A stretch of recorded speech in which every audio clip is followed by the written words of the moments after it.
네, 미국에서 겨울로 들어서자 코로나19가 맹렬히 재확산해 11월 한 달 동안 발생한 확진자가 전체 누적 확진자의 3분의 1을 차지했습니다. 독일 베를린에 설치된 평화의 소녀상이 철거되지 않고 영원히 머물게 될 전망입니다. 일본 정부의 방해에도 불구하고 소녀상이 전쟁 피해 여성의 인권 문제를 상징한다는 점이 현지에서 받아들여졌습니다. 밤사이 들어온 글로벌 뉴스 김지수 기자와 살펴보겠습니다. 어서 오십시오. 안녕하세요. 네, 겨울철로 접어들면서 코로나가 급속히 퍼질 것이다. 이런 전문가들의 예상은 어느 나라를 막론하고 다 있었는데 그게 현실로 나타나고 있는 것 같아요. 특히 미국에서 제가 잠깐 언급했습니다만 지난달, 그러니까 11월에만 440만 명이 확진 판정을 받았다고요. 네, 이제 미국에서 11월 한 달에만 440만 명이 확진 판정을 받은 것으로 나타났습니다. CNN 방송은 11월에 확진받은 440만 명에 대해 미국 전체 누적 확진자 1,400만 명의 32%를 차지한 수치라고 밝혔습니다. 전체 확진자 3명 가운데 1명이 11월 한 달 동안 감염됐다는 겁니다. 특히 지난 한 달 동안 미국에서 코로나19로 숨진 사람은 36,900명에 달했습니다.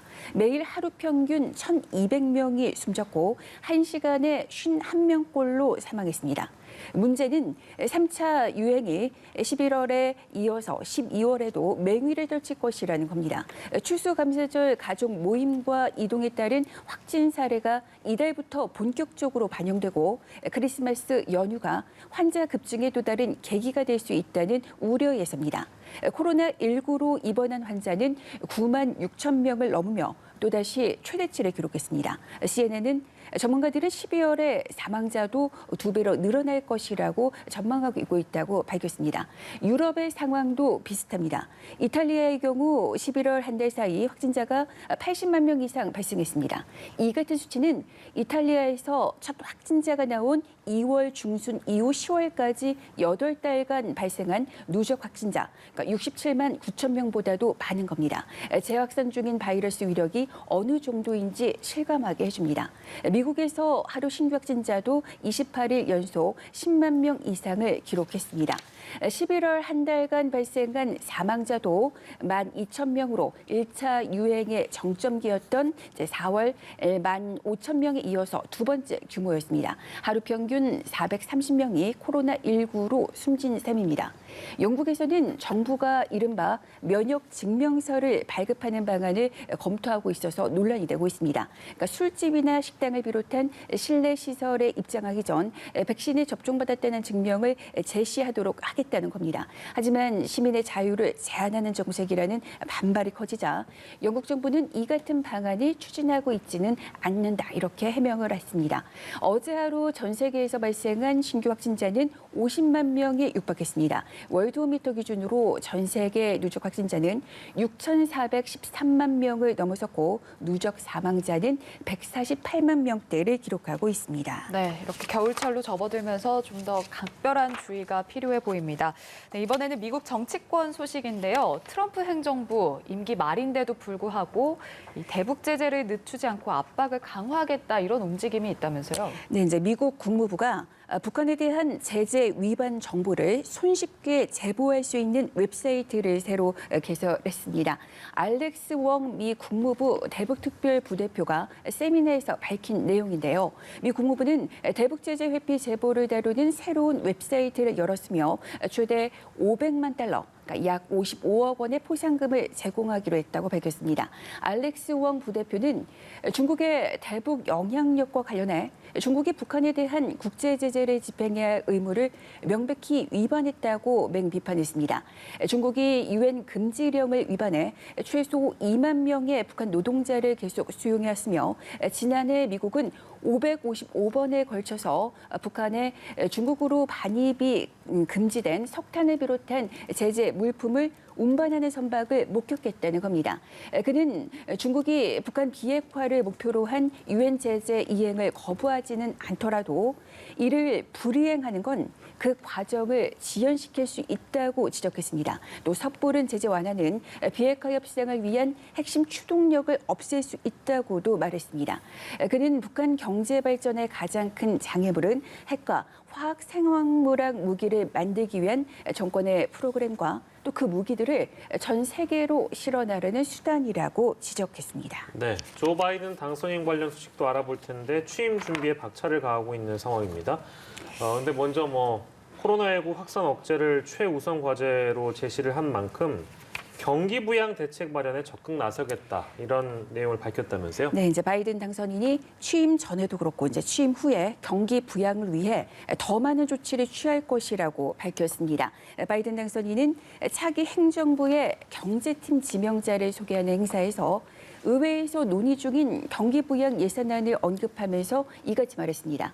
바이든 당선인은 자신의 경제팀이 경제 회복과 코로나 대유행 문제를 해결하기 위해 새 행정부가 차기 의회에 제안할 구체적인 구제법 법안을 마련하고 있다고 전했습니다.